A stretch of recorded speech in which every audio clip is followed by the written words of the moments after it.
Hi, it's Deborah at Laurie's Country Cottage. Welcome to How Tuesday. Have you ever pulled a quilt out of the closet and wondered, oh, when did I make this? Or pulled a quilt out that's been given to you and who made this? Many of us have historical quilts in our family, and it would be really fun if we had some of that information about the background of those quilts. I hope you'll join me today as I go through a little bit of information about labels and ways you can mark your quilts to give those future quilt historians a little more information about the quilts that we are working so hard on at this time.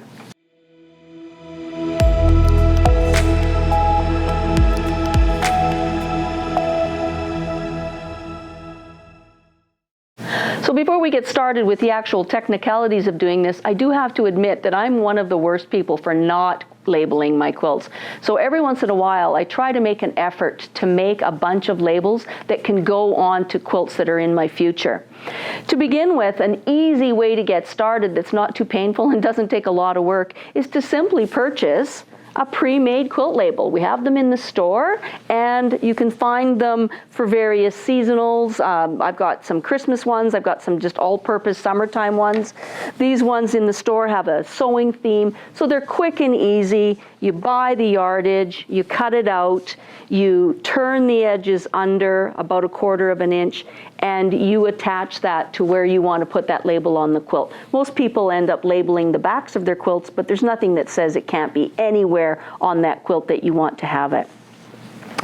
Another thing that you can do is purchase books or little leaflets that have pre-made or pre-printed labels on for you that you can copy. This particular book has them made in the form of an iron-on transfer. It claims that the iron-on transfers are good for many transfers, so I tested that out. And sure enough, I got 6 really good transfers out of this one particular design, and I know that I'm going to be able to get some more. So that in itself can be your quilt label. They do say on this book that they will fade over time with repeated washing, but that the color will always remain, so it's not going to disappear. So that in itself is simple enough to do. Or you can take what I did is printed the label, and then I went over it with some pigment inks so that it made them a little darker, and now I know that I've kind of got a little bit of color and design on that. So my plan for my future is to make all of these labels up so that I have a handy label ready to go that can go on the back of the quilt, and it's not such a drag to get all finished your binding and then realize, oh, I've got to sew on a label. Most people, as I said, put labels on the back of their quilt. That can be done as a freestanding sewn object. So this label that I've just put on, I'll show you the technicalities of it later, but you can see that I just folded under the edge of a very plain piece of textile. I've written my information on it, and I just hand stitched it on. And the reason for this one is that it was a label that was going onto the quilt in the store. That label is going to come off now, and it's going to be replaced by a gift label. One way that I find really quick and easy to put a label onto the quilt, and this is why you want to have these labels made up and ready to go, is once I've sewn my binding on, I can tuck this label into the corner, and as I do my hand stitches, I can just attach that label into the corner.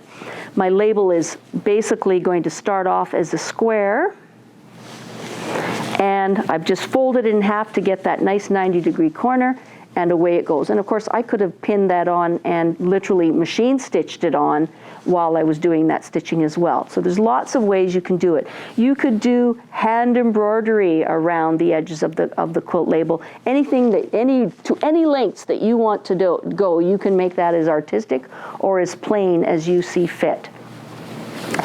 When you are making your own labels, it's important that you use ink that's going to leave that information on there for the future, and that it's going to convey that message. So we carry in the store a high-quality pigment pen called the Microns, and they have archival quality ink in them. So I have no worries about that, putting those inks on my textiles, and I know it's not going to damage it over time.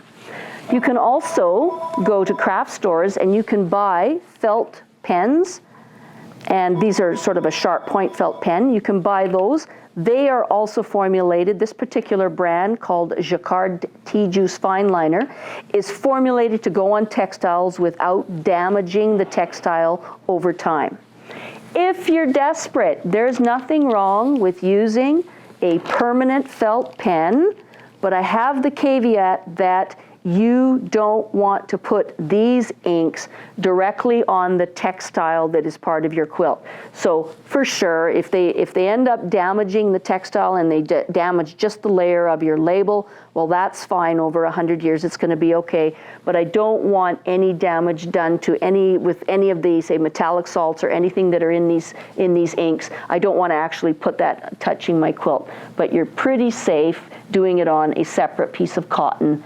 And at least it would give us some information over time as your last resort. So you'll be asking yourself, well, what kind of information should I be putting on these quilt labels?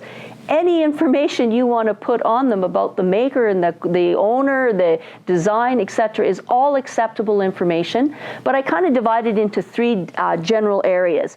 I like to have information on the quilt that talks about the recipient of the quilt, the person that's going to be given the quilt as a gift. I like to put information on that talks about the maker and the year, the time in history when this quilt was made. Then there's all sorts of technical information that future quilt historians will love you for if you'll include in your quilt.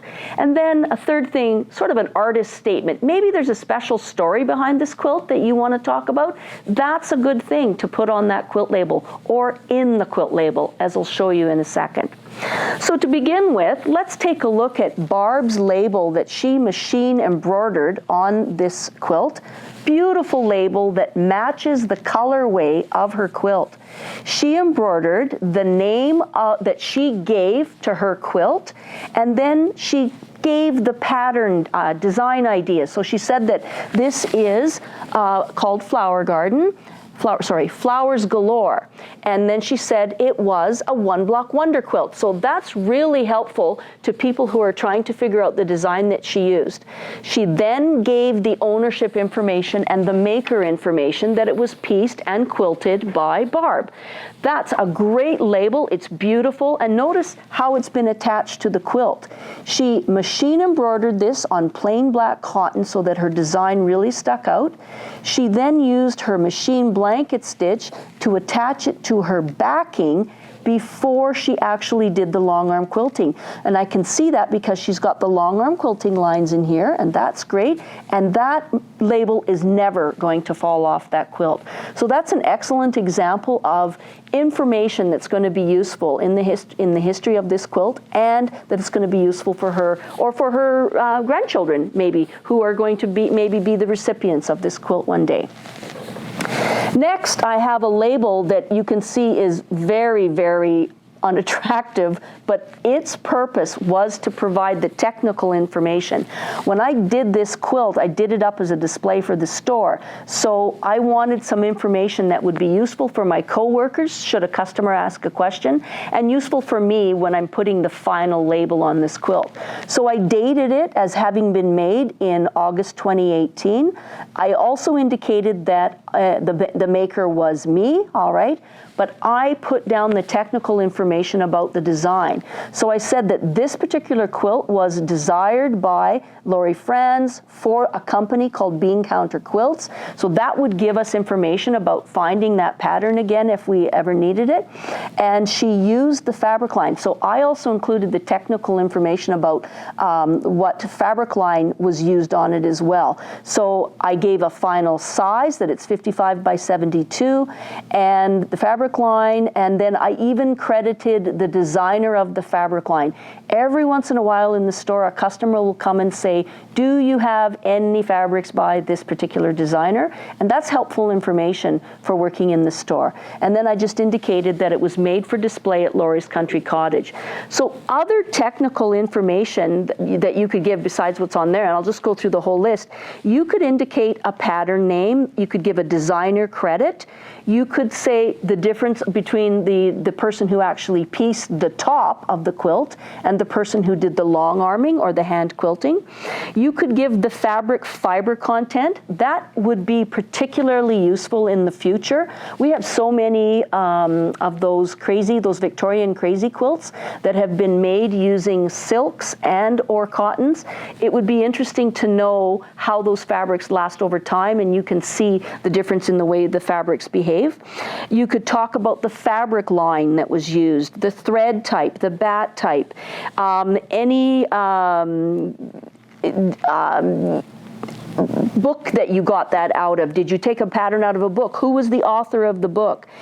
An interesting one of technicalities is any unusual qualities about these fabrics. Like, was it made using vintage reproductions, or was it made actually using vintage fabric? Because some people actually have access to those things.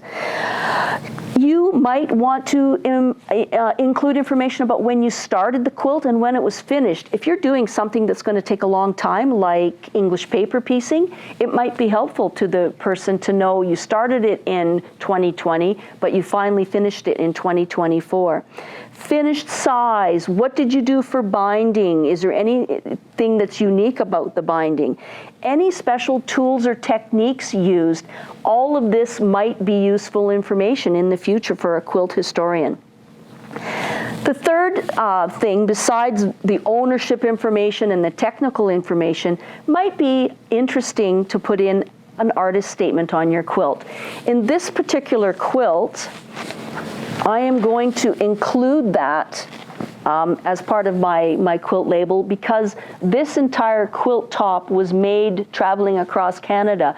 I was stitching English paper piecing while my husband was doing the driving every day. So I had 6 uninterrupted hours every day that I could do English paper piecing. That's going to be part of the story of this quilt.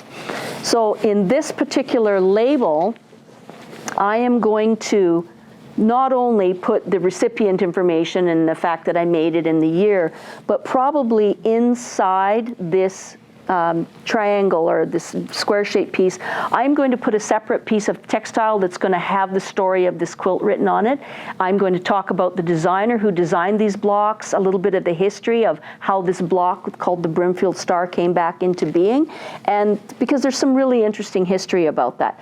Then I'll just tuck that piece of fabric in there, and in it will go as I do my hand stitching and get this into position.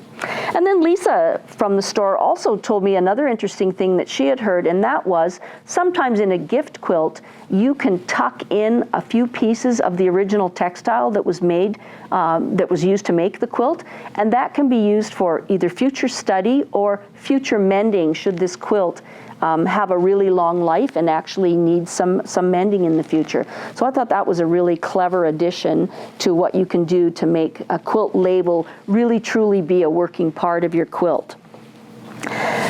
One hint in writing on the quilt, as I said before, I generally use a separate piece of fabric to make my quilt label up. And when you're using felt pens or pens with sharp felt nibs, you may find that it's hard to get that fabric to lay nice and flat and to not draw up into little tucks as you click along on the fabric.